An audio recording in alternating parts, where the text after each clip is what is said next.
રાજકોટ મહાનગરપાલિકાની ફૂડ વિભાગની ટીમ સાથે સર્વેલન્સ ચેકિંગ દરમિયાન દીનદયાલ ઇન્ડસ્ટ્રીઝ એરિયા શેરી નંબર 8 કોર્નર આજી ડેમ ચોકડી પાસે આબાદ ગૃહ ઉદ્યોગની સ્થળ તપાસ કરવામાં આવી.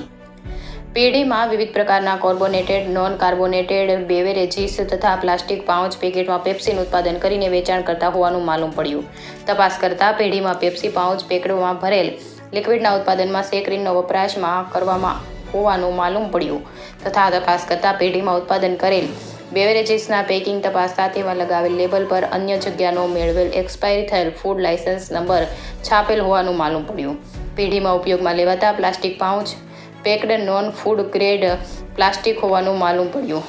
તેમજ food safety and standard act 2006 અન્વયે ન્યુટ્રિશનલ ઇન્ફોર્મેશન, ઇન્ગ્રેડિયન્ટ્સ, ઉત્પાદન એક્સપાયરી ડેટ કે ઉત્પાદક અંગેની કોઈ પણ વિગતો છાપેલ ન હોવાનું માલુમ પડ્યું. પેઢીમાં પડતર તેમજ સમગ્ર ખાદ્ય જથ્થો માનવ આહાર માટે ફરીથી બજારમાં વેચાણ ન થાય તેથી જાહેર આરોગ્યના હિતાર્થે SWM વિભાગના વાહનને સ્થળ પર બોલાવી નાશ કરવામાં આવ્યો. રિપોર્ટર ભરત ભરડવા સાથે રોહિત ભોજાણી, રાજકોટ.